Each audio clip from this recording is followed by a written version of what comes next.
Mga idol, ibang level na usapan to dahil habang pinag-uusapan ng karamihan ang pinakamalaking pagkakamali sa kasaysayan ng Dallas nang ipamigay nila si Luka Doncic. Tahimik lang pero may isa pang move na masakit din hanggang ngayon. Tahimik na trade pero grabe ang epekto. Pinakawalan ba naman nila si Quentin Grimes kapalit ni Caleb Martin at ngayon malinaw na sino ang panalo sa deal na yon. Sa Philadelphia sumabog ang laro ni Grimes, uma-average ng 21.3 points per game. At oo mga idol, solid at swak na swak ang role niya sa tabi ni na Tyrese Maxey at Joel Embiid. Nagiging mahalagang bala sa offense at perimeter defense ng Sixers. Samantala, sa kabilang panig, si Caleb Martin na inaasahan sana na magiging spark plug wing nakagawa lang ng 85 total points in 18 games. Hindi pa talaga nagmamaterialize ang inaasahang impact niya para sa Dallas. Ibig sabihin, hindi lang si Luka ang naging malaking talo para sa Dallas front office, pati si Quentin Grimes umalis nang hindi nabibigyan ng tamang oportunidad at ngayon ay nag-e-excel sa ibang franchise. Grabe, nakakabilib kung paanong isang underrated move pala ang quietly nag-shape sa dalawang team. Panalo ang Philly, sakit ng ulo para sa Dallas. Kayo mga idol, anong tingin nyo?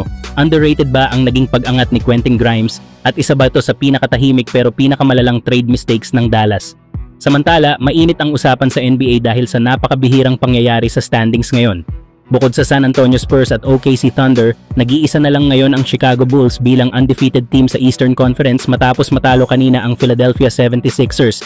Hawak pa rin ng Bulls ang 5-0 record at sila ngayon ang natitirang perpektong kuponan sa East. At grabe, huli pa itong nagawa ng Chicago noong era pa ni Michael Jordan kung saan nagtapos iyon sa kampeonato. Kaya maraming fans ang napatili at napaisip, posible kaya ang isang panibagong golden run para sa Bulls? Hindi rin basta-basta ang mga kalabang pinadapa nila. Kanina nga lang, New York Knicks ang nalusutan ng Chicago, isang defensive powerhouse at playoff caliber team.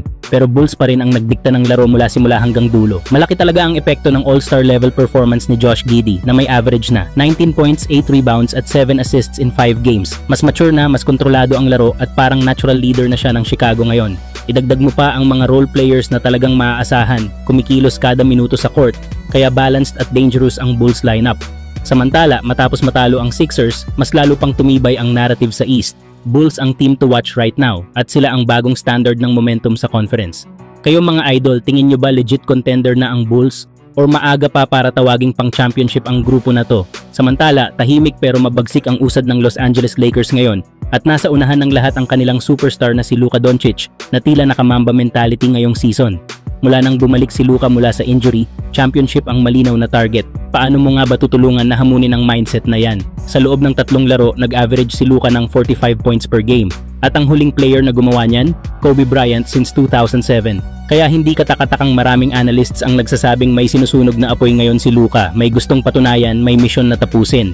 At kanina lang sa kanilang laban kontra Memphis Grizzlies, muling nagliyab ang bituin ng Lakers. 44 points, 12 rebounds at 6 assists. Ang nilatag ni Doncic, kontrolado ang laro mula simula hanggang dulo. Pinakita niya kung bakit siya ang puso ng Lakers at kung bakit malayo ang mararating ng koponan ngayong taon. Samantala, ramdam sa buong liga na ibang klaseng Luka Doncic ang bumalik, mas agresibo, mas clutch at mas determinado. Kung magpapatuloy ang ganitong laro, baka hindi lang MVP conversation ang mapunta sa kanya, baka pati ang Larry O'Brien Trophy ay dumiretso ulit sa Los Angeles.